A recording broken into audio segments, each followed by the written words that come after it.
அரசியல் எச்சரிக்கை. ஜனநாயக நாட்டிலுள்ள ஒரு குடிமகனுக்கு தன் நாட்டை பற்றிய அரசியல் அறிவு மட்டுமே அவரையும் அவரது குடும்பத்தையும் அவரது நாட்டையும் அடுத்த கட்ட வளர்ச்சிக்கு கொண்டு செல்லும் வழிமுறையாகும். அன்புதயம் அரசியல் புனித நூல். இந்திய குடியரசு நாட்டுக்கும் மக்களுக்கும் அன்புதயம் அரசியலை அர்ப்பணிக்கிறேன்.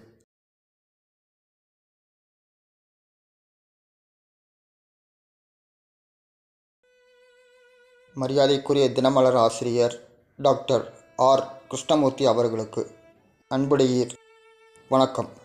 தினமலர் நாளிதழோடு திமுகவுக்கு ஆதரவு துண்டு பிரசுரங்கள் விநியோகிக்கப்பட இருப்பதாக வந்த செய்திகளின் அடிப்படையில் 25/11/2015 காவல்துறை நடந்து கொண்ட முறையும் அதனைத் தொடர்ந்து தினமலர் வெளியிட்ட ஆதங்கமும் காண்கிறபோது தமிழகத்தில் சட்டம் ஒழுங்கை காவல்துறை மீடியாக்களிடம் ஒரு கண்ணியத்தோடு நடந்திருக்க வேண்டும். எது எப்படி இருப்பினும் தினமலர் நாளிதழ் பத்திரிகைக்கு ஏற்பட்ட ஆதங்க வெளிப்பாட்டில் அன்புதயம் கட்சி தன் உணர்வுபூர்வமான வருத்தத்தோடு பங்கு கொள்கிறது என்பதை தங்கள் முன் வைக்கிறேன். நடுநிலையாக செயல்படுகிற யார் ஒருவருக்கும் எல்லா வழியிலிருந்தும் ஆதரவு கிடைக்கும்.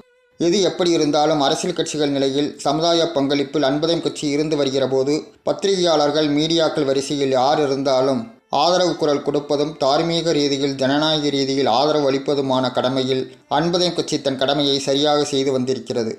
இந்த அடிப்படையில்தான் இந்த தினமலர் இன்று சந்தித்திருக்கிற இந்த அராஜக போக்கிற்கு முழுமையாக அன்புதயம் கட்சி தன் கண்டனத்தை தெரிவிக்கிறது. தினமலர் நாளிதழுக்கு ஒத்துழைப்பு அளிக்கவும் தயாராக இருக்கிறது. நடுநிலை என்று வருகிற போது இதில் சாமர்த்தியத்தனத்தை விட சமயோஜிதத்தனம் இல்லாத அடிப்படை நேர்மை தன் இயல்பிலிருந்து செயல்படுபவர்கள் மீது எந்த நிலையிலும் யாருக்கும் சார்புநிலை எண்ண முத்திரைகள் அவர் மீது ஏற்பட வாய்ப்புகள் இல்லாமல் போய்விடுகிறது. கடந்த கால ஆதரவு பெற்றவர்கள் இப்போது கிடைக்கவில்லை என்று ஆதங்கப்படுவதும் அதே நேரத்தில் எதிர்தரப்பின் மீதான ஆதரவு கோஷத்தில் பங்கு கொள்ள தொடங்குவதுமான நிலை வருகிற போது கடந்த கால தன் சார்பு இன்று இன்னொரு சார்பு அமைக்க தயாராக இருக்கும் என்ற சந்தேகத்திற்கு நாமே காரணமாக இருந்து விடுகிற நிலையில் அங்கு நடுநிலை என்கிற புதுத்தன்மையான கோஷம் கூட அங்கு எடுபடாமல் போகிறது. இந்த நடுநிலை சரியான விகிதத்தில் அன்புதயம் கட்சி இருப்பதனால்தான் அரசும் ஆட்சியாளர்களும் சக அரசியல் கட்சிகளும் எங்களோடு அரசியல் ரீதியிலான எந்த ஒரு கசப்புணர்வுக்கும் உரசலுக்கும் ஆட்படாமல் தனது அரசியலை இதுவரையில் சட்டம் ஒழுங்கிற்கு உட்பட்டு ஒரு கட்சி நிலையில் அணுகியதன் அடிப்படையில்தான் இந்த 8 ஆண்டுகால அரசியல் சரியாக நடந்து முடிந்திருக்கிறது. எடுத்துக்கொண்ட அரசியல் நிலைப்பாடு என்று முரண்படுகிறதோ அன்று அன்புதயம் கட்சியும் அரசியல் கட்சிகளால் அரசியல் தாக்கத்திற்கு ஆட்பட வேண்டி வரும்.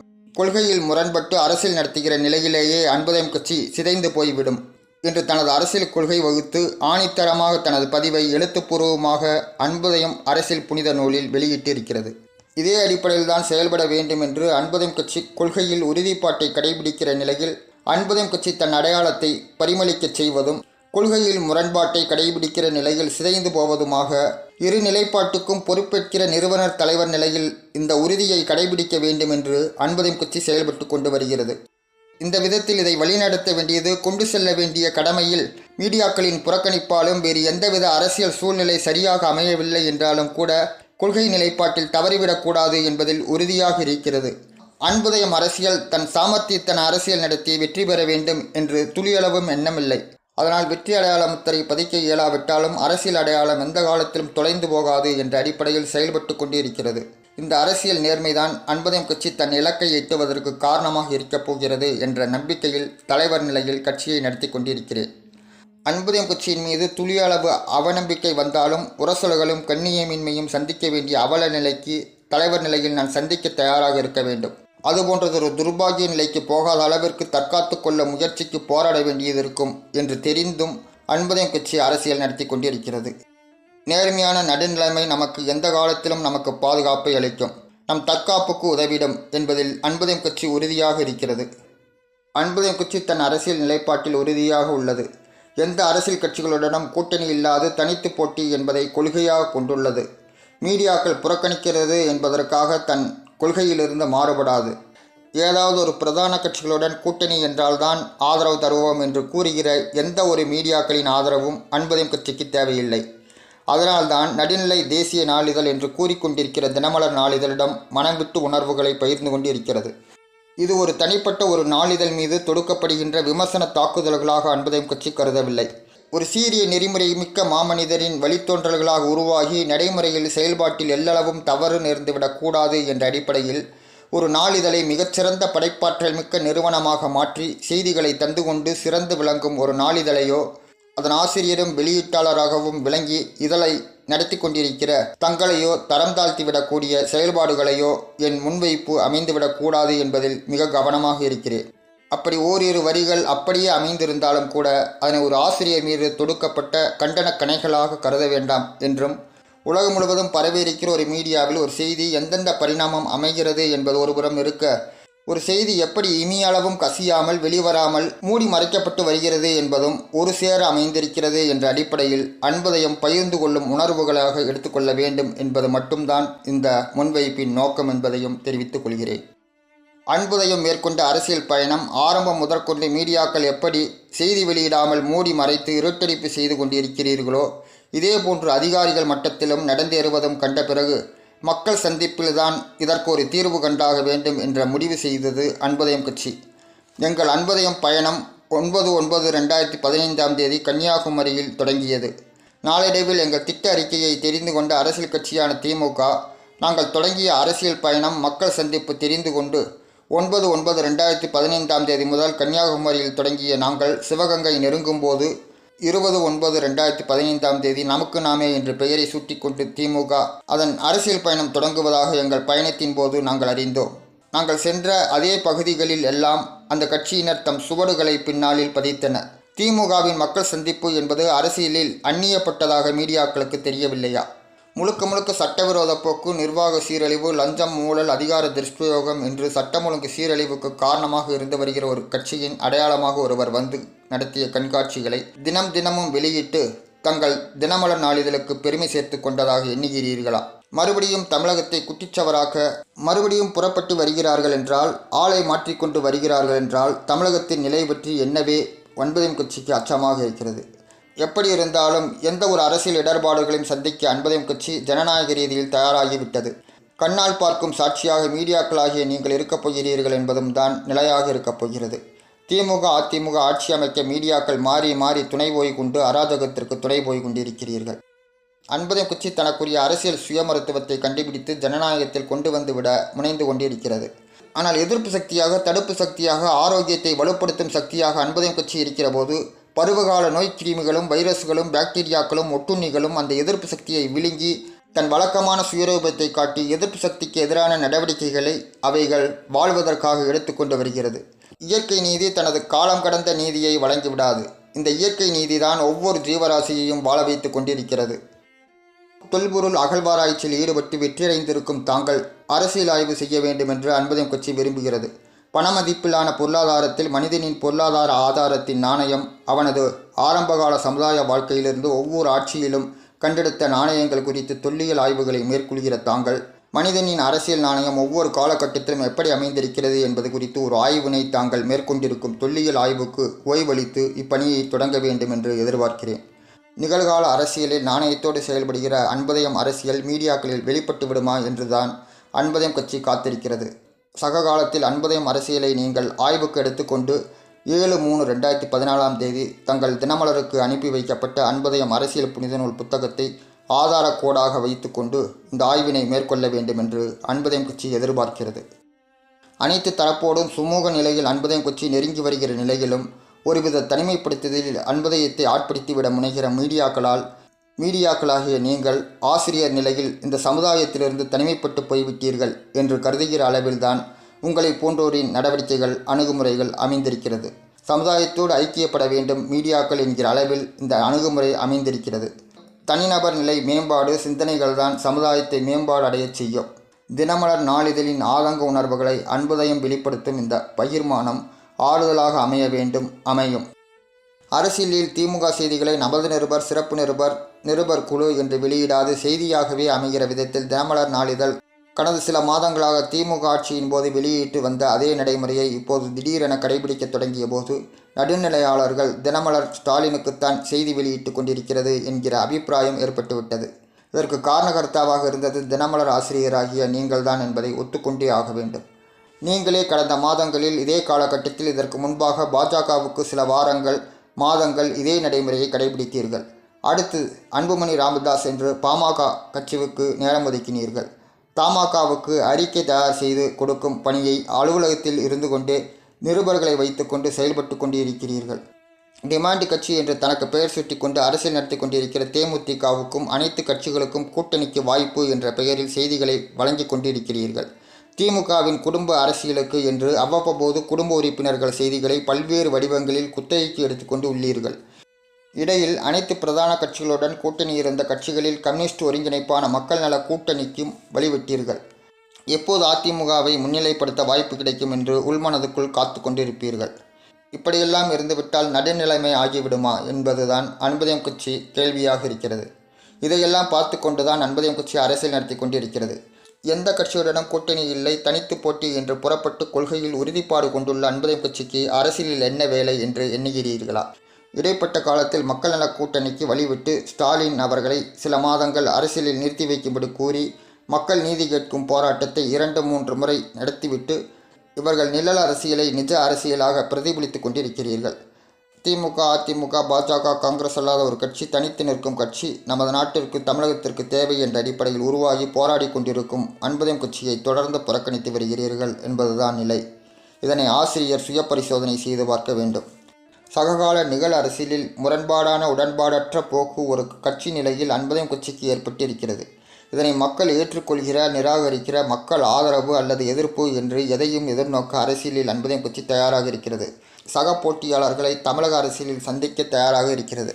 நடந்து முடிந்த 14 சட்டமன்ற தேர்தல்களில் இரு பிரதான கட்சிகளின் தலைமையில் செய்திகளை கொண்டு சேர்ப்பது மற்றும் போட்டிக்களத்தில் இந்த இருவர் மட்டும்தான் என்று அரசியலில் அடையாளப்படுத்துவது என்ற நிலையை மீடியாக்களாகிய நீங்கள் எப்போது கைவிடப் போகிறீர்கள் என்பதை உங்களது சககாலத்திலேயே அன்புதயம் கட்சி பார்க்கத்தான் போகிறது.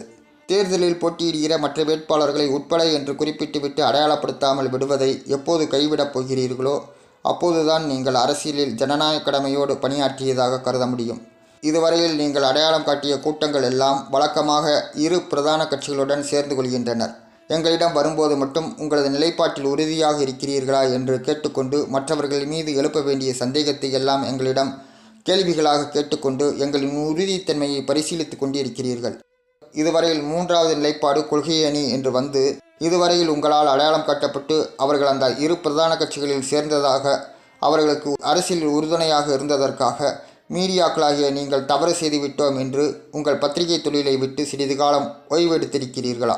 பத்திரிகை தொழிலை விட்டு சென்றிருக்கிறீர்களா? இதுபோன்ற நடவடிக்கைகளில் கடந்த காலத்தில் ஒரு முடிவு எடுத்திருந்தால் அன்புதயம் கட்சி இதுபோன்ற கேள்வியை நடுநிலை நாளிதழ் தினமலரிடம் கேட்க இதுபோன்ற வாய்ப்பு ஏற்படுத்தி இருக்க மாட்டீர்கள். இதில் மீடியாக்களின் பங்களிப்பு குறிப்பிட வேண்டியதிருக்கிறது. குற்றப்பின்னணி உள்ளவர்களை மக்கள் தேர்ந்தெடுத்து விட்டார்கள் என்று மக்கள் மீது இந்த மீடியாக்கள் பழி சுமத்தி ஜனநாயகத்தை பாழ்படுத்திவிட்டு மக்களை குற்றவாளி ஆக்குகிற மீடியாக்கள் போக்கு ஜனநாயகத்தில் கவலை அளிக்கிறது. ஒரு பத்திரிகையாக உங்களிடம் கண்டதின் அடிப்படையில் ஒரு கட்சி நிலையில் அன்புதயம் கட்சி தன் அதிருப்தியை கூட தெரிவிக்கவில்லை என்றால் ஒரு அரசியல் கட்சியாக பத்திரிகை தர்மம் சிதைந்து போவதற்கு காரணமாக அமைந்துவிடும் என்ற அடிப்படையில் தான் இதனை தெரியப்படுத்த வேண்டியது இருக்கிறது. காசு கொடுத்து வரவழைக்கப்பட்ட கூட்டம், காசு வாங்கி கொண்டு வாக்களித்த மக்கள் என்று மக்கள் கூட்டத்தை சொல்லி அடையாளப்படுத்தும் மீடியாக்கள் ஸ்டாலினுக்கும் மற்ற கட்சிகளுக்கும் அரசியல் செய்தியாக மீடியாக்கள் செய்தி வெளியிட்டு வந்ததற்கு எந்த ஆதாயமும் பெறாமல் அடுத்து வருகிற தேர்தலுக்காக தனது ஜனநாயக கடமையை செய்ததா என்று பார்க்கிற போது அதை ஆம் என்று எந்த மீடியாக்களும் சொல்லிவிட முடியாது. கடந்த 8 ஆண்டுகளாக அன்புதயம் கட்சி அரசியல் ஒரு செய்தி கூட வெளிவராமல் இருப்பதற்கும் நீங்கள் இந்த பிரதான கட்சிகளிடம் விலை போனீர்கள் என்ற குற்றச்சாட்டை அன்புதயம் கட்சி பகிரங்கமாக வைக்கிறது. ஊடகங்கள் பத்திரிகை தர்மத்தை கடைபிடிக்கிறதோ இல்லையோ ஒவ்வொரு காலகட்டத்திலும் ஒவ்வொரு பத்திரிகையும் அவரவர் அளவில் தாக்கப்படுகிற போது மட்டும் ஜனநாயகத்தின் 4வது தூண்களின் ஆட்டம் ஆளுங்கட்சிகளால் பரிசீலிக்கப்படுகிற போது, அசைத்து பார்க்கிற போது எல்லாம் பத்திரிகை சுதந்திரம் பறிபோவதாக பத்திரிகை முதலாளிகளும் செய்தி சேகரிப்பு தளங்களில் நிருபர்களும் நேரடியாக ஆளுங்கட்சி எதிர்க்கட்சிகளால் தாக்குதலை சந்திக்கிற போதும் பத்திரிகை சுதந்திரம் பற்றி கவலையும் சமூக பொறுப்புணர்வு குறித்து அக்கறையும் பத்திரிகை தர்மம் குறித்து மீடியாக்கள் கேள்வி எழுப்பும் போதும் வேடிக்கையாக இருக்கிறது. இன்றைய பத்திரிகை செய்திகளின் வெளியீட்டின் பலன் ஒன்று ஆதரவாக இருந்தாலும் இல்லாவிட்டாலும் இதுபோன்ற தாக்குதல்கள் சந்திக்கின்ற நிலையில் ஆளுங்கட்சியாக வருகிற கட்சி பத்திரிகைகள் பொறுமையோடு தாக்குதல்களை சந்தித்ததும் கண்ணியமாக நடந்து கொண்டதுமான ஆசிரியரை கௌரவிப்பதும் பதவியில் அமர்த்தி கௌரவிப்பதுமான நிகழ்வுகள் கடந்த காலங்களில் நடந்திருக்கும் போது இன்று ஆளுங்கட்சியின் மீது மக்கள் அதிருப்தி வெளிப்பாட்டை எதிர்த்தரப்புக்கு அமைத்து தர செப்டம்பர் 20, 2015 அரசியல் சுற்றுப்பிரயாணம் மேற்கொண்ட திமுக இளைஞரணி தலைவரும் கழக பொருளாளருமான திரு மு.க. ஸ்டாலினுக்கு நமது நிருபர் என்று விமர்சன கட்டுரை இன்றி செய்தியாக புகைப்படத்தோடு எந்தவித விமர்சனம் இன்றி ஒரு செய்தியாக ஒரு தலைவரின் நிலையில் கொண்டு செல்ல வேண்டிய கௌரவத்தில் மக்களிடம் அவரது 2 மாத கால சுற்றுப்பிரயாணத்தை நமக்கு நாமே விடியல் மீட்பு பயணம் என்று அவரது கட்சியில் அவரது அரசியல் விடிவு பயணத்தை மக்களின் விடியலாக கொண்டு சேர்த்த பெருமை இந்த தினமலருக்கு உண்டு. ஏற்கனவே மூத்த பத்திரிகையாளர்கள் அனைவரும் ஆரம்ப அரசியல் நடத்திய காலகட்டத்திலிருந்தே திமுகவின் மீது மக்கள் அதிருப்தி எழுந்தது பற்றி கருத்து கேட்கிற போது எல்லாம் கலைஞர் கருணாநிதி சரியில்லை, ஸ்டாலின் பரவாயில்லை என்ற கருத்தை முன்வைத்துத்தான் தன்னை திமுகவின் அபிமானியாக தன்னை காட்டிக்கொண்டு வந்திருக்கிறார்கள். திமுகவின் மீது விமர்சனம் வைக்கிற போது எல்லாம் ஸ்டாலின் அவர்களுக்கு அடுத்த கட்ட அரசியல் நடத்துவதற்கு எப்படி அரசியல் வழிவகுத்து கொடுப்பது என்று பத்திரிகையாளர்களும் பத்திரிகை ஆசிரியர்களும் என்று நீங்கள் எடுத்துக்கொண்டிருக்கிற முயற்சிகள் எல்லாம் அன்பதையும் கட்சி பார்த்து கொண்டுதான் இருக்கிறது. காங்கிரஸ், அதிமுக, பாஜக என்ற வரிசையில் தினமலரை பொறுத்தளவில் அவர்களின் அரசியல் நடவடிக்கைகள், நாட்டின் பங்களிப்பில், நிர்வாக ரீதியில் எடுத்த முடிவுகள் என்ற அடிப்படையில் உள்கட்டமைப்புக்கு என திட்டங்களில் திமுக போன்றே ஊழலும் மக்கள் விரோத போக்கும் நிர்வாக சீர்கேடுகளும் செய்தபோதும் சாதிய பின்னணியில் ஆதரவு நிலை விமர்சனம் சற்று திமுகவை விட குறைவாகத்தான் இருந்தது என்பது கண்கூடு. அதே நேரத்தில் கடந்த பாராளுமன்ற தேர்தலின் போது இந்த நடுநிலை தேசிய பத்திரிகையான தினமலர் கடந்த 10 ஆண்டுகளாக அப்போதைய மத்திய காங்கிரஸ் அரசின் மீதான விமர்சனங்கள் அனைத்தும் கடந்த காலத்திய திரு அடல் பிகாரி வாஜ்பாய் அவர்களின் ஆட்சியோடு ஒப்பிட்டும் நடுநிலையில் உரத்த சிந்தனையான கருத்துக்கள் எல்லாம் பாராளுமன்ற தேர்தலில் புதியவர்களை நோக்கி ஒரு அரசியல் மாற்றம், மக்கள் எதிர்பார்ப்பு அடையாளம் இந்த தினமலர் முன்வைத்ததாக அன்பதையும் கட்சி பார்த்தபோது வாரந்தோறும் கருத்து முன்வைத்தவர்களின் பின்னணியிலும் இந்த தினமலர் பின்னணியும் சாதியத்தின் அடிப்படையில் பாஜக ஆதரவு நிலையில் திரு நரேந்திர மோடி அவர்களின் அரசியலை நாகரீக அரசியலாக விமர்சித்து தலைமைக்கு குந்தகம் ஏற்படுத்தாமல் தலைவர் நிலையில் கௌரவித்ததோடு அவரை அரசியல் தலைமை ஏற்படுத்தி கொடுப்பதில் நமது நிருபர் சிறப்பு நிருபரும், டவுட் தனபால், டீ கடை பெஞ்ச், அந்தோணி நையண்டித்தனம் என்று எல்லாமே தினமலர் ஆசிரியரின் பங்களிப்போடு நாகரிகமாக அவர்களுக்கு அரசியல் அமைத்து கொடுத்து மத்தியில் பாஜகவுக்கு பாதுகாப்பு அரசியல் அவர்களுக்கு ஏற்படுத்தி அமைத்து கொடுத்ததும் அன்பதம் கட்சி நன்கு அறியும். கடந்த 2006 சட்டமன்ற பொதுத் தேர்தலின் போது நடந்த நிகழ்வுகள், அதனைத் தொடர்ந்து பத்திரிகை துறையில் உங்களது பங்களிப்பு அமைந்தது எல்லாம் ஏற்கனவே உங்களுக்கு அனுப்பி வைக்கப்பட்ட கடிதத்தில் அன்பதையும் அதை வெளிப்படுத்தி இருந்தது.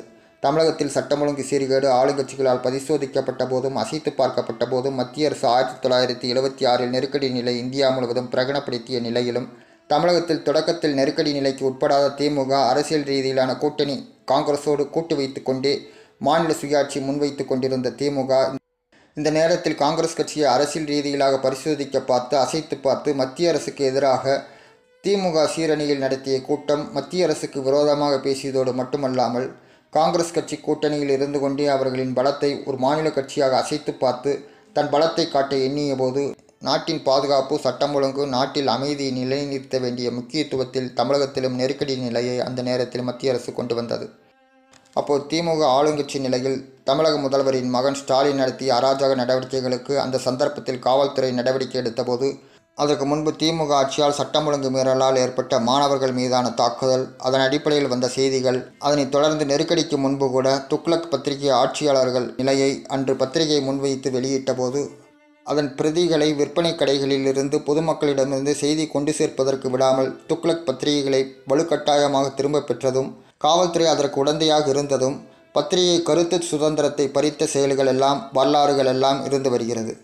இதில் துக்ளக் ஆசிரியர் தனிப்பட்ட முறையில் தான் சமாளிக்க வேண்டியதாக இருந்ததே தவிர ஒரு பத்திரிகை இது போன்றதொரு கருத்து சுதந்திர வெளியீட்டில் தடை செய்யப்பட்டிருக்கிறது என்பதற்காக ஒட்டுமொத்த பத்திரிகைகளும் அவர்களுக்காக குரல் கொடுக்கவில்லையே, அல்லது அவரது சாதிய பின்னணியில் இருக்கிற அவரை போன்ற மற்ற பத்திரிகையாளர்களும் அந்த சாதிய பின்னணிக்காக ஒட்டுமொத்தமாக அணிவகுத்து எதிர்ப்பு தெரிவிக்கவில்லையே என்று பார்க்கிறபோது ஒவ்வொரு பத்திரிகைக்கும் என்று ஒவ்வொரு கட்சி என்று பின்னணி வைத்து கொண்டுதான் அரசியல் கட்சிகளின் பின்னணியில்தான் அவர்கள் பின்புலத்தில் இருந்து கொண்டுதான் செயல்பட்டு கொண்டு இருந்திருக்கிறது. ஒவ்வொரு பத்திரிகையும் எந்த கட்சியின் பின்னணியில் இருந்து செயல்பட்டு கொண்டிருக்கிறது என்பதை அறிந்திருக்கிற அன்பதையும் தினமலர் எந்த கட்சி பின்னணிக்காக நடுநிலை என்ற போர்வையில் செயல்பட்டு கொண்டிருக்கிறது என்பதை அன்பதையும் கட்சி அறியும். அதை வெளிப்படையாக வெளிப்படுத்த அன்பதையும் கட்சி விரும்பவில்லை. சாமர்த்தியத்தன நடுநிலை பலன்தான் என்று தினமலர் ஒவ்வொரு காலகட்டத்திலும் நிருபர்கள் நிலையில் தாக்குதல், பத்திரிகைகள் மீது தாக்குதல் இன்று பரவலான இடங்களில் நடந்தேறியதை காண்கிற போது திமுகவை அடுத்து வருகிற தேர்தலுக்கு தினமலர் பங்களிப்போடு ஆதரவு நிலையில் தயார்படுத்துவதற்கு எடுக்கிற முயற்சிகளில் இந்த பத்திரிகை சுதந்திரம் குறித்து தினமலர் எழுப்புகிற கோஷம் பின்னணியில் இருக்கிறதா என்று அன்பதையும் கட்சிக்கு அரசியல் அச்சமாக இருக்கிறது. நடந்து முடிந்த ஆர்கே நகர் சட்டமன்ற இடைத்தேர்தலில் மீடியாக்கள் அன்பதயம் கட்சியிடம் நடந்து கொண்ட முறை இந்த அரசியல் அச்சத்தை இன்னும் சற்று அதிகமாக்கி இருக்கிறது. இந்திய தேர்தல் ஆணையத்தில் ஒரு பதிவு செய்யப்பட்ட கட்சியாக அன்பதயம் கட்சி இருந்தும் வேட்புமனு தாக்கலின் போது அன்பதயம் கட்சி சார்பாக போட்டியிடுவதற்குரிய வேட்பாளரை பரிந்துரை செய்து கட்சி தலைமை சார்பாக தீர்மானம் நிறைவேற்றப்பட்டு அதற்குரிய தேர்தல் ஆணைய படிவங்களில் கட்சி ஒப்புதலுடன் வேட்பாளர் அங்கீகாரம் செய்து நேரடியாக டாக்டர் ராதாகிருஷ்ணன் நகர் சட்டமன்ற தொகுதி தேர்தல் நடத்தும் அலுவலரிடம் வேட்புமனு தாக்கலின் போது சமர்ப்பித்து உரிய முறையில் அந்த இடத்திலேயே சரிபார்க்கப்பட்டு அன்பதயம் கட்சி சார்பாக வேட்பாளர் போட்டியிடுவது உறுதி செய்யப்பட்ட நிலையில் அன்று மாலையில் பத்திரிகையாளர்களுக்கு சுயேட்சை வேட்பாளர் பட்டியலில் அன்பதயம் கட்சி வேட்பாளர் பெயரை அறிக்கையாக வெளியிட்டு ஆளுங்கட்சிக்கு சாதகமாக செயல்பட்டு ஒரு ஜனநாயக மோசடிக்கு உறுதுணையாக தேர்தல் நடத்தும் அலுவலர் இருந்தபோதும் பின்பு அந்த அதிகாரி வேட்பாளர் இறுதிப் பட்டியல் வெளியிட்டு அன்று அன்பதயம் கட்சி வேட்பாளர் என்று வெளியிட்டும் மீடியாக்கள் அதை செய்தியாக வெளியிட்டும் 3 வேட்பாளர்களை சுற்றியே மீடியாக்களாகிய நீங்கள் வலம் வந்து உயிரோடு ஜனநாயகத்தையும் இந்திய தேர்தல் ஆணையத்தால் வழங்கப்பட்ட அன்பதயம் பதிவு அங்கீகாரத்தையும் ஒரு குடிமகனின் அரசியல் அடிப்படை உரிமையையும் கருத்து வெளியீட்டு சுதந்திரத்தையும் அமைப்பு சுதந்திரத்தையும் என்று எல்லாமே ஆர்கே நகர் சட்டமன்ற தொகுதியில் குழி தோண்டி புதைத்தீர்கள். பத்திரிகை ஊடகங்கள் ஆகிய உங்களிடம் வெளியீட்டாளரும் ஆசிரியரும் ஆகிய உங்களிடம் கேட்டுக்கொள்வது ஒன்றுதான். டாக்டர் ஆர்கே நகர் சட்டமன்ற தொகுதியில் அன்பதயம் கட்சியின் 15 நாள் பிரச்சாரத்தின் போது நீங்கள் எங்கிருந்தீர்கள்? ஆளுங்கட்சி செய்த பிரச்சார நாட்களிலிருந்து அன்பதயம் கட்சி பிரச்சாரமும் எந்த நாளிலும் விடுபடவில்லை. ஆளுங்கட்சியை விட சற்று பலமாகவே எங்கள் பிரச்சாரத்தை அமைத்து கொண்டோம். 50 இடங்களில் எங்கள் பிரச்சாரத்தை மக்கள் முன்னிலையில் முன்வைத்தோம். தொகுதி முழுவதும் வேட்பாளர் அறிமுக உரை நிகழ்த்தப்பட்டது. கட்சியின் நோக்கம், கொள்கைகள் வெளியிடப்பட்டது. தேர்தலில் போட்டியிடுவதற்கான கட்சியின் நிலைப்பாடுகள், செயல்பாடுகள் மிக தெளிவாக அன்பதயம் கட்சியின் நிறுவனர் தலைவர் என்கிற முறையில் டாக்டர் ராதாகிருஷ்ணன் நகர் சட்டமன்ற தொகுதியில் அன்பதயம் கட்சி வேட்பாளர் என்கிற முறையில் மக்களிடம் பிரச்சார கூட்டங்களில் வெளிப்படுத்தினேன். சக கட்சி தோழர்களே, மக்கள் மன்றத்தில் நல்ல முறையில் அன்பதயம் கட்சி தன் நிலைப்பாடுகளை எடுத்து வைத்தது என்கிற கருத்தினை எங்களிடம் பகிர்ந்து கொண்டதை கூட நாங்கள் ஒரு அரசியல் நாகரிகமாகவே கருதினோம். அந்த அளவுக்கு திட்டமிட்டு அன்பதயம் கட்சி தன் நிலைப்பாடுகளை முன்வைத்தது. கல்லூரி மாணவர்கள் வீடியோவில் பதிவு செய்து போயினர். தேர்தல் அலுவலர்கள் முழு உரையையும் வீடியோவில் பதிவு செய்து போயினர். ஒரு காவல்துறை உதவி ஆணையாளர் கூட காரிலிருந்து வெளியே தலையை நீட்டி கையை அசைத்து சென்றனர். உரையை கேட்காத காவல்துறை காவலர்கள், அதிகாரிகள் இல்லை என்றே கூறலாம். பல காவலர்கள் தேநீர் அறிந்து கொண்டிருக்கும் போது எங்கள் உரையை கேட்கும்போது தேநீர் அறிந்துகிறீர்களா என்று சங்கீத மொழிகளில் கேட்கும்போது எங்கள் மீதான மரியாதையை தெரிவிக்கும் போது எங்களுக்கு ஏற்பட்ட நிகழ்ச்சிக்கு அளவே இல்லை. யாருக்காக இவ்வளவும் செய்கிறோம்? ஒரு 100 ஆண்டு கால அரசியலை முன்வைத்து ஒரு சுதந்திர போராட்ட வீரரின் பேரனான நான் அன்பதயம் கட்சி அரசியலை கையில் எடுத்து இவ்வளவு தூரம் பிரச்சாரம் செய்து கொண்டிருக்கும் போது மீடியாக்களின் புறக்கணிப்பு எங்கள் மனதை நோகடிக்காதா? இதுதான் எங்கள் கேள்வி. ஊடகங்கள் எடுத்த பேட்டியை வெளியிடாமல் இருப்பது ஜனநாயக துரோகம் இல்லையா? மீடியாக்களாகிய நீங்கள் ஒதுங்கிச் சென்ற அந்த நாட்களில் எங்களை நேரடியாகவே கடந்து சென்று பாராமுகமாக நீங்கள் நடந்து சென்றது எவ்வளவு பெரிய ஜனநாயக மோசடி! ஒவ்வொரு காலகட்டத்திலும் அன்பதயத்தை நீங்கள் தவிர்த்தது, விலகிச் சென்றது, அவமதித்தது, புறக்கணித்தது என்று எல்லாவற்றிற்கும் ஒரு வரலாறு இருக்கிறது. இது எதர்ச்சையாக நிகழ்வுகள் அல்ல, திட்டமிட்டே நடைபெறுகிறதா என்பதுதான் எங்கள் கேள்வி. இப்போது நாங்கள் ஆர்கே நகர் சட்டமன்ற இடைத்தேர்தல் பிரச்சார காலங்களில் கூட இன்னும் நீங்கள் உயிரோடு தான் இருக்கிறீர்களா என்று எங்களை கேட்பது போன்றுதான் மீடியாக்கள் நடவடிக்கை இருந்தது, இன்னும் இருந்து கொண்டிருக்கிறது. ஒருமுறை வாகன அனுமதிக்காக நாங்கள் ஆர்கே நகர் சட்டமன்ற தொகுதி தேர்தல் அலுவலகம் சென்றபோது பரபரப்பாக ஓடி வந்த மீடியா எங்களை வழிமறித்து வேட்புமனு வாபஸ் பெற வந்திருக்கிறீர்களா என்று கேட்கும்போது எங்கள் மனநிலை எப்படி இருக்கும் என்பதை யோசித்து பாருங்கள். நான் அமைதியாக வாகன அனுமதி பெற வந்திருக்கிறேன் என்று கூறி அந்த மீடியா முகத்தை பார்த்தபோது அது தன் தலையை தாழ்த்தி கவிழ்ந்து கொண்டது எல்லாம் நாங்கள் பார்த்து கொண்டுதான் இருந்தோம். அந்த 15 நாட்கள் என்ன நடந்தது? தமிழகம் முழுவதும் இருந்து வந்திருந்த அதிமுக நிர்வாகிகள், தொண்டர்கள் அறிவார்கள் என்பது அன்பதயம் கட்சிக்கு தெரியும். முழுக்க முழுக்க தேர்தல் களத்தில் இருந்து அன்பதயம் கட்சி மட்டுமே அறியும். அன்பதயம் கட்சி பட்ட வேதனை, வலி, காயம் என்ன என்று உங்களுக்கு தெரியுமா? ஒருவர் தெருவில் 2 வீலர் விபத்தில் அடிபட்டு ரத்தம் சொட்ட சொட்ட துடித்து கொண்டிருக்கிறார். அவர் எப்படி திடித்து கொண்டு சாகப் போகிறார் என்று கேமராவை வைத்துக்கொண்டு விதவிதமாக படம் எடுத்தவர்கள் தானே மீடியாக்கள். அவர்கள் எல்லோருக்கும் ஒன்று மட்டும் நன்றாக தெரிகிறது. 4 தேர்தல்களை நான் வேட்பாளராக இருந்து சந்தித்தவன் என்ற முறையில், ஒவ்வொரு தேர்தலிலும் அனைத்து நாட்களும் தொகுதிக்கு சென்று பிரச்சாரம் செய்தவன் என்ற முறையில் சொல்கிறேன். மீடியாக்களுக்கு சமூக பங்களிப்பு இருப்பதாக எனக்கு தெரியவில்லை. காலை 11 மணிக்கு தொகுதி தேர்தல் அலுவலகம் முன்பு குழுமி இருப்பது, அங்கிருந்தபடி தனக்கு வேண்டிய பிரதான கட்சிகளுக்கு, தோழமை கட்சிகளுக்கு அரசியல் அமைத்து கொடுக்க பேட்டி எடுப்பது, அங்கு வராதவர்களுக்கு கட்சி அலுவலகம் சென்று செய்தி சேகரிப்பது, அதுவும் இல்லை என்றால் தன் சார்பான கட்சிகளின் தலைவர்களுக்கான அறிக்கையினை, செய்தியினை மீடியாவே தயார் செய்து அவர்கள் ஒப்புதல் பெற்று செய்தி வெளியிடுவது என்று, இன்னும் சொல்லப்போனால் அரசியல் தலைவர்கள் செய்யக்கூடிய அரசியலை நிருபர்களே அந்தந்த கட்சி தலைவர்களுக்காக செய்து கொடுக்கும் பணியினை செய்து கொடுப்பது என்று அனைத்துமே அன்பதயம் கட்சி உற்று பார்த்து கொண்டுதான் இருக்கிறது. அரசியலில் அனைவரிடமும் கடி வாங்கி கொண்டு மூளையில் வெறித்து உட்கார்ந்து கொண்டிருக்கும் ஒரு நாய்க்குட்டியாக அன்பதயம் கட்சி இருந்து கொண்டிருக்கிறது.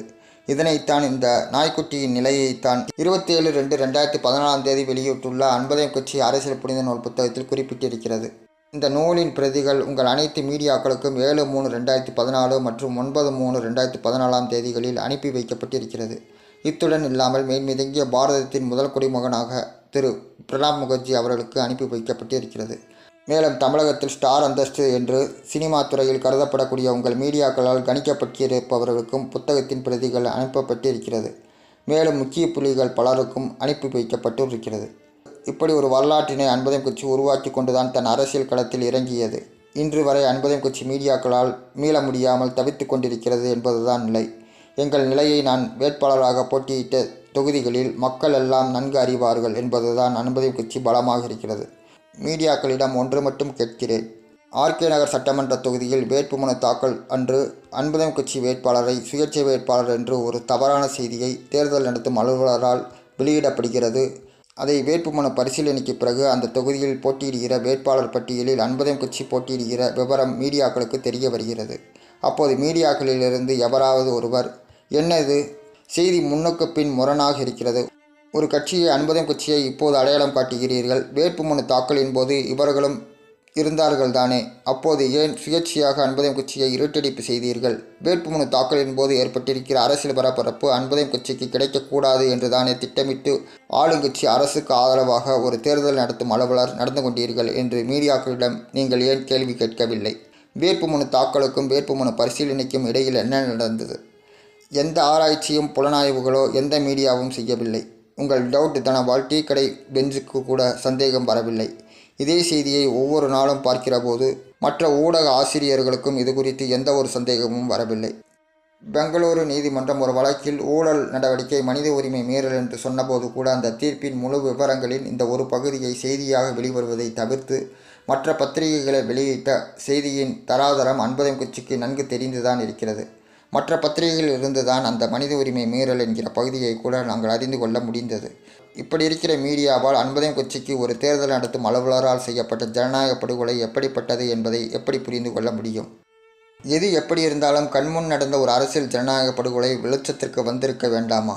அன்று 1919 2 டயர்கள் ஜாலியின் வாலாபாக்கில் நடத்திய கொடூர படுகொலையை கண்ட அந்த மக்கள் இப்போது இல்லை. ஆனால் இந்த ஆர்கே நகர் சட்டமன்ற தொகுதியில் நடந்த ஜனநாயக படுகொலையை வெளிச்சத்திற்கு கொண்டு வராத ஒட்டுமொத்த மீடியாக்களின் நிலையை ஆர்கே நகர் சட்டமன்ற தொகுதி மக்கள் நன்கு அறிவார்கள். இந்த நிலையில் அன்பதயம் கட்சி வருகிற தமிழ்நாடு சட்டமன்ற பொதுத் தேர்தலை வழக்கமாக சந்திக்கும். அப்போது மீடியாக்களின் செயல்பாடுகளை தேர்தலில் காண அன்பதயம் கட்சி காத்து கொண்டிருக்கிறது. ஒவ்வொரு காலகட்டத்திலும் அன்பதயம் கட்சி பத்திரிகையாளர்கள் சந்திப்பு நடத்தி தன் நிலைப்பாடுகளை எடுத்து வைத்திருக்கிறது. மீடியாக்களின் கேள்விகளுக்கு உரிய பதில் தந்திருக்கிறது. அனைத்து மீடியாக்களுக்கும் அவ்வப்போது செயல்பாடுகளை, அடுத்த கட்ட நடவடிக்கைகளை செய்திகள் மூலம் தெரிவித்து வந்திருக்கிறது. தன் அரசியலின் ஆதார சுருதியாக விலகும் அன்பதயம் கட்சி அரசியல் புனித நூல் அனுப்பி வைக்கப்பட்டிருக்கிறது. ஆனால் இவை அனைத்தையும் மீடியாக்களால் தவறாக கையாளுதல் செய்து அன்பதயம் கட்சிக்கு நம்பிக்கை துரோகம் செய்ததைத்தான் காண நேர்ந்தது. இந்த நிலையில் மீடியாக்களுக்கு அன்பதயம் கட்சி சார்பாக செய்திகள் தருவதில்லை என்று அன்பதயம் கட்சியின் உயர்மட்ட குழு தீர்மானம் நிறைவேற்றியது. காரணம் 1, கொடுக்கிற செய்திகள் வெளியிடுவதில்லை. 2, அன்பதயம் கட்சி கொடுக்கிற செய்திகள் மற்ற கட்சிகளுக்கு, பத்திரிகைகளுக்கு தாரை வார்த்து விடுகிற நிலை. 3, அன்பதயம் கட்சி அரசியலுக்கு அது முட்டுக்கட்டையாக அமைந்து விடுகிறது. 4, அன்பதயம் கட்சி வெளியிடுகிற செய்திகளை மற்ற கட்சிகளுக்கு மீடியா தாரை வார்த்து விடுகிற நிலை. அதை வைத்து அவர்கள் அரசியல் நடத்துவதும் அதையே மீடியாக்கள் செய்தியாக வெளியிடுவதும் என இருந்து வருகிற போது அன்பதயம் கட்சி எடுக்கிற அரசியல் முயற்சிகள், வழிவகைகள் அத்தனையும் மீடியாக்களால் அன்பதயம் கொள்கையில் தேர்தல் வரையில் வலம் வருவதற்கு காரணமாக இவர்கள் உறுதுணையாக இருப்பதுமான காரணங்கள் என்ற அடிப்படையில் இனி மீடியாக்களுக்கு செய்திகள் வழங்குவதில்லை என்று முடிவு செய்யப்பட்டது. நடுநிலையாளர்களின் அரசியல் எந்த கட்சியுடனும் கூட்டணியின்றி தேசிய அரசியலை குறைந்தபட்சமாவது செய்தியாக கொண்டு வர அன்பதயம் கட்சி எடுக்கிற முயற்சியில் மீடியாக்கள் முட்டுக்கட்டை. இதுபோன்ற மீடியாக்கள் செயல்பாடு செய்தி மூடி மறைப்பது என்பது மட்டுமல்ல, அதில் பொருளாதாரமும் ஆதாயம் சார்ந்த பதவிகளும் இந்த மீடியாக்களுக்கு உறுதுணையாக அமைத்து கொடுக்க பிரதான கட்சிகள் தயாராக இருக்கும்போது எப்படி சமூக உணர்வோடு சமூக கடமையை நடுநிலையோடு செயல்பட்டு கொண்டிருக்கும் அன்பதயம் கட்சி அரசியலை மீடியாக்களால் எப்படி வெளிப்படுத்த முடியும்? அரசியல் வியாபாரிகளின் தராசு தட்டில் மீடியாக்களும் அரசியல் கட்சிகளுமாக இருக்கிறபோது மக்களின் அரசியல், சாமானியன் அரசியல், வாசகன் அரசியல் மீடியாக்களில் நேரடி அரசியலுக்கு கட்சி நிலையில் வருவதற்கு ஊடகங்கள் விரும்பவில்லை என்று தெரிந்த பிறகு எங்களுக்கு நாங்களே அரசியல் சவக்குழி ஏற்படுத்தி கொள்ள விரும்பாமல் தான் இந்த மீடியாக்களிடம் செய்தி வழங்குவதை, பத்திரிகையாளர் சந்திப்பு நடத்துவதை அன்புதயம் கட்சி புறக்கணித்து தான் டாக்டர் ராதாகிருஷ்ணன் நகர் சட்டமன்ற தொகுதியில் இடைத்தேர்தலை அன்புதயம் கட்சி சந்தித்தது. அங்கு மீடியாக்களும் அங்கு தேர்தல் நடத்திய அதிகாரியும் ஒருங்கிணைந்து செயல்பட்டதால் ஜனநாயகத்தில் அநீதி நடந்தேறிய நிலையிலும் சட்டத்தின் நீதியை நம்பிய அன்புதயம் கட்சி இந்த தேர்தலை சந்தித்தது என்பது ஒரு வரலாறு. 2015ஆம் ஆண்டு செப்டம்பர் மாதம் 9ஆம் தேதி அன்புதயம் கட்சி அரசியல் பயணத்தின் முதல் காலடி கன்னியாகுமரி மாவட்டத்தில் விளவங்கோடு தொகுதியிலிருந்து மக்கள் சந்திப்பு பயணமாக தொடங்கியது. அன்புதயம் கட்சி திட்டமிட்டபடியே தமிழகம் முழுவதும் அன்புதயம் கட்சி அரசியலோடு மக்களின் மனநிலை ஒத்துப்போகிறதா என்ற அடிப்படையில் ஒரு ஆய்வினை அரசியல் ரீதியிலாக சமுதாயத்தில் நடைமுறை போக்கில் மக்கள் மனப்போக்கில் இருந்து வருகிற எதிர்பார்ப்பு இந்த கலிகாலத்தில் சாத்தியமாக இருக்கிற சாத்தியக்கூறுகள் அடிப்படையில் தன் அரசியல் பயணத்தை அமைத்து கொண்டது. இந்த காலத்தில் அன்புதயம் கட்சி அரசியல் எடுபடுமா அல்லது அன்புதயம் கட்சி மனப்போக்கிலேயே மக்கள் மனநிலை அரசியலில் இருந்து வருகிறதா என்று தமிழகம் முழுவதும் பயணம் மேற்கொண்டதில் அன்புதயம் கட்சி நடைமுறை யதார்த்தத்தில் தான் சரியாக தன் அரசியலை நடத்தி கொண்டிருக்கிறது என்றும், அன்புதயம் கட்சியின் எதிர்பார்ப்பு மிகையானதல்ல என்றும், இது நடைமுறையில் சாத்தியம் என்றும் உறுதிப்படுத்தி கொண்டுள்ளது. அன்புதயம் கட்சி தன் அரசியல் பயணத்தை நவம்பர் மாதம் 7ஆம் தேதி நிறைவு செய்துள்ளது. இந்த அரசியல் பயணம் முழு மனநிறைவாக அமைந்தது. கன்னியாகுமரி மாவட்டத்தில் குளச்சல் பகுதியில் மீனவர் சந்திப்பும் அவர்கள் எதிர்பார்ப்பும் அன்புதயம் கட்சியிடம் மனம் விட்டு அடிமனதில் ஆழம் தொட்டு பகிர்ந்து கொண்டது. அன்புதயம் கட்சியிடம் அவர்கள் எதிர்பார்ப்பினை புரிந்து கொள்ள முடிந்தது. அந்தந்த கட்சிகள் அவரவர்கள் அளவில் மீனவர் பிரச்சினைக்காக குரல் கொடுத்து கொண்டிருக்கிற நிலையில் அன்புதயம் கட்சியின் தீர்வுகள், வழிகாட்டுதல்கள், வழிமுறைகள் அத்தனையும் மீனவர்களுக்கு ஒரு நிரந்தர பாதுகாப்பை ஏற்படுத்தி கொடுக்கும் என்று குளச்சல் மீனவர் பகுதியினர் எண்ணியதே அரசியல் பயணத்திற்கு ஒரு நல்ல தொடக்கமாக அமைந்தது. மாநிலம் முழுவதும் அன்புதயம் கட்சிக்கு ஏற்பட்ட அரசியல் பயண மக்கள் சந்திப்பு நிச்சயம் அன்புதயம் கட்சிக்கு ஒரு ஊக்குவிப்பு சக்தியாக அமைந்து வழிநடத்தி கொண்டிருக்கிறது என்கிற செய்தியை முன்வைப்பது கூட யாரோ ஒருவரிடம் முன்வைப்பதை விட காதில் பஞ்சை அடைத்து கொண்டு கேட்க வருகிறேன் என்று கூறுகிற மீடியாக்களிடம் சொன்னால் பரவாயில்லை என்றுதான் கூறுகிறேன். ஊடகங்கள் என்பது ஒரு குறிப்பிட்ட நபரையோ அல்லது அவரை சார்ந்த நிறுவனத்தையோ குறிப்பிடுவது என்று மட்டும் நான் கருதவில்லை. அது மக்களுக்கும் சமூக நீதியை பெற்றுத்தர வேண்டிய தார்மீக பொறுப்புடைய ஒரு மகத்தான சக்தி. அதனிடம் கேட்டு பெறுவதும் வலிந்து பெறுவது என்பது எல்லாம் ஒரு அளவுகோல் அல்ல. மீடியா என்பது தானாகவே முன்வந்து ஒரு சமூக பொறுப்புணர்வை தன் கையில் எடுத்துக்கொள்ள வேண்டும். அப்படிப்பட்ட சூழல் அன்புதயம் கட்சிக்கு கிடைக்கவில்லை. அப்படிப்பட்ட சூழலும் தன் செயல்பாட்டை அன்புதயம் கட்சி தொடர்ந்து செய்து வருகிறது. அன்புதயம் கட்சி அரசியல் ஒருபுறம் இப்படி இருக்கையில், இன்று தினமலர் காவல்துறையிடம் சந்தித்திருக்கிற இந்த இடர்பாடுகளை அவ்வளவு எளிதாக எடை போட்டுவிட முடியாது. பத்திரிகைகளில் பார்க்கிற போது உங்களின் ஆதங்க உணர்வு வெளிப்பாடு பாதிப்பு பிரதிபலித்ததை உணர முடிகிறது. இது போன்றதொரு நிகழ்வு இப்போது நிகழ்ந்தது, முடிந்தது என்று எண்ணாமல் கடந்த கால பத்திரிகையாளர்கள், ஊடகங்கள் சந்தித்த நிகழ்வுகளில் பத்திரிகை ஊடகத்துறை சார்ந்த அனைவரும் ஒவ்வொரு காலகட்டத்திலும் பத்திரிகையாளர்கள், செய்தி சேகரிப்பாளர்களிடமிருந்து தொடங்குகிற இந்த அராஜக போக்கு நடவடிக்கை ஒரு காலகட்டத்தில் பத்திரிகை அலுவலகம் எரிகிற அளவிற்கு போவதும், அதில் பத்திரிகையாளர்கள் மாண்டதும் என்று நிகழ்வுகள் சட்டம் ஒழுங்கு சீரழிவுகளாக இதை கருத வேண்டுமே தவிர, இது ஒரு கட்சி செய்த நிகழ்வு என்று எடுத்துக்கொள்ளாமல் கடந்த கால நிகழ்வுகளையும் கருத்தில் கொண்டு பத்திரிகையாளர்கள் என்ற வரிசையில் அனைவரும் ஒரு சேர குரல் கொடுக்கிற நிலையில்தான் இதற்கு தீர்வு எட்ட முடியும். ஆரம்பத்திலேயே செய்தி சேகரிப்பிலிருந்து வெளியிடுவது வரையில் மீடியாக்களிடம் அரசியல் கட்சி சார்பு ஏதாவது ஒரு துணியில் இருந்து கொண்டு நடுநிலையில் செயல்படும் பத்திரிகை என்று குறிப்பிடும் பத்திரிகைகள் கூட தங்கள் நடுநிலை முகவரியை தொலைத்து விட்டோம் என்று தெரிந்தோ தெரியாமலோ ஊடகங்கள் தொலைந்து போய் கொண்டிருக்கின்றன. கட்சி சார்பான பத்திரிகை, தொலைக்காட்சி, வானொலி ஊடகங்கள் தவிர்த்து மற்ற மீடியாக்கள் நீங்கள் ஏன் ஒருங்கிணைந்து உங்கள் உரிமையை கேட்டு பெறக்கூடாது? ஏன் ஒருங்கிணைந்து சமூக கடமையை, ஜனநாயக கடமையை, பத்திரிகை தர்மத்தை பாரபட்சமின்றி நாடு, மக்கள் என்று இறைநிலை போக்கில் உங்கள் செய்தி வெளியீடுகளை அமைத்து கொள்ளக்கூடாது என்கிற கேள்வியை மட்டும் இங்கு முன்வைத்து அன்புதயம் கட்சி முன்வைக்கிற எந்த ஒரு தீர்வும் பிரச்சனையின் சாராம்சத்திற்கு நிரந்தர தீர்வாக முன்வைத்து கொண்டிருப்பதின் அடிப்படையில் அதே நடைமுறையில் இப்போது உங்கள் பிரச்சனைக்கும் தீர்வு கொடுத்திருக்கிறது. இதில் பரிசீலிப்பது, முடிவெடுப்பது போன்ற நிலைகளில் மீடியாக்களாகிய நீங்கள்தான் பாதிக்கப்பட்டவர்களின் நிலையில் எடுக்க வேண்டிய முடிவு. இதில் ஒரு கட்சி நிலையில் அன்புதயம் கட்சி ஜனநாயக தாத்பரியத்தை, நீதி, ஜனநாயகத்தில் எந்த ஒரு குடிமகனுக்கும் அவரவருக்குரிய நீதி அவரது வாழ்நாளிலேயே கிடைத்துவிட வேண்டும் என்ற கொள்கை உறுதியில் யாருக்கும் கிடைத்து கொண்டிருக்கையில் சட்டத்தின் நீதி சரியான காலகட்டத்தில் தன் பிடியிலிருந்து விலகிச் செல்கிற எவரொருவரையும் தன்னுள் இழுத்து போட்டுக்கொண்டு தன் பொறுப்புணர்வை உணர்ந்து தன் பொறுப்புணர்வை இந்த ஜனநாயகத்தில் செயல்படுத்தி கொண்டிருக்கிறது. என் உணர்வுகளை செயல்பாடுகளின் அடிப்படையில் அன்புதயம் கட்சி உணர்வுகளை முன்வைத்து விட்டேன்.